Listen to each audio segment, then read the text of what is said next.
What are some common facts that people believe to be true, even if the existing evidence states the contrary? Camels don't use their humps to store water. They use them to store fat reserves, because storing fat reserves around the body like humans would keep them too warm, so they have it all in one spot. That is very interesting, and I had no idea. Thank you. Myth: the pool is definitely clean. It has such a strong chlorine smell. Fact: a strong chlorine-like smell, like the kind you associate with public pools, is actually an indication that the water is not chemically balanced. It might even be a sign that the pool needs more chlorine. Who are my time to shine? I used to test pool water / hot tub water as a part-time job. This is what I learned from reading the material that the company gave me, but my advice always seemed to work, so I think it's pretty solid. There are two types of chlorine: free chlorine and combined chlorine. Free chlorine is generally odorless in the pool. It's the chlorine that can attack bacteria. Combined chlorine is chlorine that has already attacked some type of bacteria. All it just stays in the pool and doesn't do much. That combined chlorine can make your pool smell like chlorine, or even make your pool cloudy. If a pool smells like chlorine, it has too much combined chlorine. To get rid of it, you need some type of oxidizer, like a calcium hypochlorite or something along those lines. So in other words, even if a pool smells horribly like chlorine, it can still be very unsanitary and unsafe to swim in. Worms come out when it rains because they are drowning in their holes. No, not really. They mostly come out because when it rains heavily, they are able to survive on the surface for much longer and move around, finding new areas to feed and more worms to breed with. Cutting your facial hair makes it grow in thicker. I had a full-on argument with an individual who firmly believed that genetics played no possible role in hair growth whatsoever. I have never been more perplexed or angry in my entire life. Sincerely, bald at 25. I'm a master esthetician and I've studied hair growth, and I can confirm, shaving / waxing / plucking does not make more hair grow thicker or longer. The reason for this misconception is when you shave, it makes the tip of the hair blunt, so when that protrudes from the follicle, it appears to be thicker. The only change in hair texture / thickness / length / etc occurs in the papillae, hair root, which is completely determined by hormones.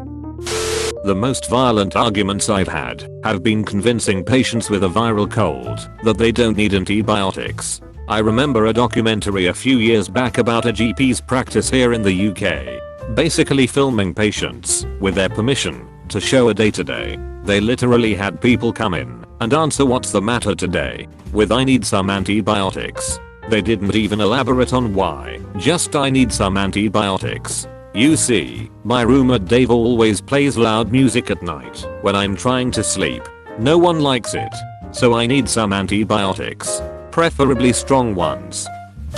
The mother of one of my friends fed long expired, like decade-old, antibiotics to their new puppy after the vet said it probably picked up a parasite. Poor dog suffered for weeks with this treatment until she decided to take it in to get the parasite removed. She also forced my friend to fake his symptoms as something else, so the doctors would give him antibiotics instead of something to treat what they thought was a viral infection. Edit. Dog is perfectly happy and healthy now. Also, thanks for the cake day stuff. 8 years. Damn, I'm old. My college roommate's mom once yelled at me for taking vitamin C while taking cough syrup because you don't want to mix your drugs. I felt so bad for my roommate. That Einstein was a bad student and was bad at math. It's just not true. He got average high marks and was really just disdainful of the structure of school, and he was good at math. Physics is like 90% math. I get why people share it. It's to make struggling students feel better about themselves. But can't we tell them about something else instead of lying? Just show them the salary of a plumber or welder compared to their teacher's salary. That ought to cheer them up. Just show them the salary of a plumber or welder compared to their teacher's salary. That ought to cheer them up. Einstein's grades in school were very good, except for languages. That doesn't even mean much, as his English was perfectly sufficient to live and teach in America later in his life. The confusion comes from the fact that Einstein was German, but went to a Swiss school. In Germany 1 is the best grade and 6 is the worst. In Switzerland it's the other way around. As Einstein was graded 6 in maths, that surprised many people expecting to look at a German report card. A few people still believe that opening windows before a tornado to even the pressure will save their house from damage. Some also still believe trailer parks attract tornadoes and that random sacred landmarks can protect cities from tornadoes. The first part of that does have some merit though. Opening up all your windows will effectively reduce the total force being exerted on the walls from the outside, since some of that airflow is allowed to pass through the wall instead of acting upon it. However, considering how strong the winds are in a tornado and how small most windows are, the effect may as well be irrelevant. Opening your windows to reduce the damage from the winds of a tornado is probably about as effective as planting shrubbery to reduce the damage from an oncoming avalanche. People still think an undercover cop has to tell you they're a cop. How does that even make sense? Months of preparations ruined on the first day because someone happened to ask the magic question. Cops are allowed to lie to you, and they will pretend to be your friend to get what they need from you. Side note, even if you're innocent of a crime, the first words from your mouth should be "I want a lawyer," and you don't provide any information until you have one. Anything you say can and will be used against you in the court of law. To your side note, the first and only words should be "I want a lawyer." Always, no matter what they try to tell you. I've practiced law both as a defense attorney and a prosecutor, and I have never once seen a person successfully talk their way out of something after being read their rights. Even if you're innocent, you're going to be stressed and not thinking correctly. What you mean to say will likely not come out exactly right, especially after a few hours of questioning. You'll likely contradict yourself at some point without realizing it, or even meaning to, or what you say can be taken completely out of context. That 30 used to be considered ancient back when the average lifespan was 25, or whatever. The average is offset by a huge number of child deaths. 30 was never ancient. Even hunter-gatherer societies had people routinely living into their 60s. Piggybacking off this, that girls were married off in their early teens in the medieval period. This is based off the nobility and royalty, who did marry off their young daughters as a political tool to secure alliances. However, even when the young royals were only 12 or 13 when wed, they were often married by proxy and married in name only. The married couple were often kept separate until either the girl came of age or got her first period to produce children, or were just deemed old enough to start living together in the same castle, which wasn't until around 17 to 20 years old. Vikings never actually drank from skulls of enemies. This was based on a mistranslation of Old Norse poetry in which they refer to drinking from horns. They never had horns on their helmets either. Even as a kid, I thought that would be wildly inconvenient. The enemy could knock the helmet off of you super easily. I always figured it'd get caught on things. Doors, cells, people's heads when you turn around too fast. Your heart stops when you sneeze. I mean, have you seen my dad sneeze? No wonder the heart needs a break. Dad sneezes are a different game. Dads, I love sneezing.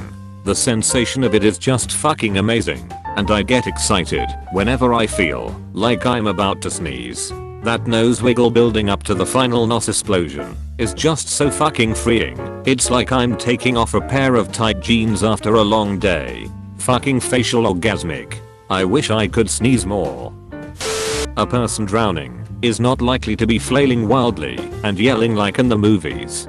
Drowning can often happen with mostly silence, especially with kids. Read up on the signs. It might save a life. I was drowning and lost consciousness when I was 5. I was told I barely made a sound. I went under, sucked in lungs full of water when I tried to cry out in surprise and blacked out. If it wasn't for my dad's instincts and quick action, I'd be dead. The side spot the drowning child is a terrifying but manageable way to learn this. God bless the lifeguards in those videos for their reaction time. A lot of people think they can burn belly fat by doing crunches or slim their arms down by doing push-ups, but targeted fat loss isn't possible, and there's no evidence to suggest it is. True. One analogy for this I heard involves a pool of water and a bucket. If you take water out of the pool with the bucket, burning calories to burn fat. Even if you scoop in one place, it will remove water evenly across the pool. Some people's genetics store fat more in certain parts of the body and you can't spot reduced body fat. Yeah, ab workouts just build up your core muscle and burn calories. The kitchen is where you lose the belly fat.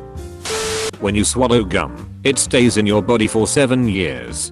I'm guessing this was made up by parents to keep kids from swallowing bubble gum, though I'm not really sure why that would be a problem. Choking hazard maybe? It's entirely possible it was literally made up by a news organization that didn't have a story that day. The whole toilet paper situation started just because a random news show in Australia decided to run the story. The story caused people all over the world to believe toilet paper was running out, so they went and ensured exactly that by buying it all and then trying to return it when they realized how stupid the idea is. Lol.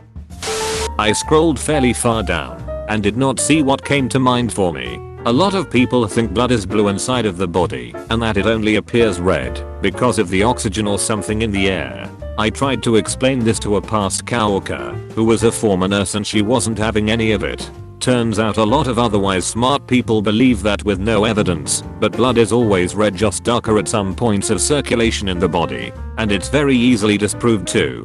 I'm a phlebotomist and we draw blood into evacuated vacuum tubes. There's very little air in them and the blood is still red. That if you touch a baby animal, like a bird or rabbit, its mother will neglect it and it will die. That is a myth. It was just a way for parents to get their kids to leave baby animals alone. Yeah, a few weeks ago, a baby bird fell out of its nest in our backyard. It survived and my dad was going to put it out of its misery until I told him that this myth wasn't true. We put it in a cardboard box on the table closest to its tree with some food and water and just left it alone. Its parents found it the next day and were bringing it food, and within a couple of days, it was gone. Since it's that time of year, if people do find baby birds with feathers on the ground, the best thing to do is leave them where they are or move them to a safer location nearby if animals or kids are a concern. The chicks are fledging and just learning to fly. The parents will still feed them and look out for them, and no further input is required on our behalf. The most people only use 10% of their brain's capacity thing. Utterly ridiculous. The brain is a giant, metabolically expensive, staggeringly complex structure. Why on earth would our bodies grow something like that and then not use it? Edit. A lot of people in this thread have some very strange ideas about brains. Yes, if all your neurons fired at once that would be extremely bad. The thing to bear in mind is that different areas and structures of the brain are highly specialized for certain tasks. Talking about an overall brain capacity is misleading. There are no unused areas of the brain. You're almost certainly right, but it just makes me think of my friend that bought a £2,500 MacBook and only uses it for Word and web browsing. It is rarely necessary to wait 24 hours before filing a missing person report. Yup, our police has this listed on their Facebook page as a common myth. Someone really needs to let Hollywood know. Oh, there are so many things that someone needs to let Hollywood know. People still think an undercover cop has to tell you they're a cop. How does that even make sense? Months of preparations ruined on the first day because someone happened to ask the magic question. Cops are allowed to lie to you, and they will pretend to be your friend to get what they need from you. Side note, even if you're innocent of a crime, the first words from your mouth should be "I want a lawyer," and you don't provide any information until you have one. Anything you say can and will be used against you in the court of law. You can only taste certain tastes on certain parts of your tongue. That tongue maps are correct. I had an old anatomy professor teach the old tongue map thing, which has no mention of umami by the way. When I brought that up, he completely denied that umami was even a flavor and stood firmly by the whole tongue map idea. Couldn't believe I was hearing this from an otherwise very sharp and knowledgeable man. Alpha theory in dog training. The researcher that originally described the dominant theory was watching captive wolves at a zoo pack that was artificially created from unrelated specimens. The hierarchy in this curated collection was determined through fights and struggles for dominance, and this dynamic was then applied to domestic dogs and how they view themselves in relation to humans. This drove the dominate your dog style of training popular with Cesar Millan and his acolytes. When the scientific community was able to observe a wild wolf pack, however, they discovered that wild packs are family units and operate much the same way, with a parental breeding pair at the top and their younger offspring forming the pack, sometimes several litters at a time. As the pups grow older, they break off and form their own packs. The researcher that dismantled the theory, David Mech, described it thusly: attempting to apply information about the behavior of assemblages of unrelated captive wolves to the familial structure of natural packs has resulted in considerable confusion. Such an approach is analogous to trying to draw inferences about human family dynamics by studying humans in refugee camps. My mum tried to convince me that studies done by professionals proved that it's bad for your joints. When I cracked my knuckles at my uncle's house, he's a doctor, she tried to get him to back her up by saying that it's bad for me. I haven't heard about it since he said no. If anything, it's better for your joints. Anytime someone says there are studies, that shows as your immediate and only response should be, show me these studies. That shampoo has to make bubbles to be effective. Bubbles are artificially added just to let you know that you are doing a good job at cleaning your hair, and because you wouldn't buy a shampoo that doesn't foam now, would you? Also, it doesn't have to taste that bad. Not that I tried. Flavors and vomitives are added to prevent accidental poisoning. Same with toothpaste, it foams in order to give you that clean feeling. Pro tip: brush your teeth dry and feel your teeth with your tongue until they feel very smooth, and then brush with toothpaste. This ensures you get all the bacteria off, and then go in with the fluoride/sensitivity/freshness toothpaste. Source: was a dental assistant for years.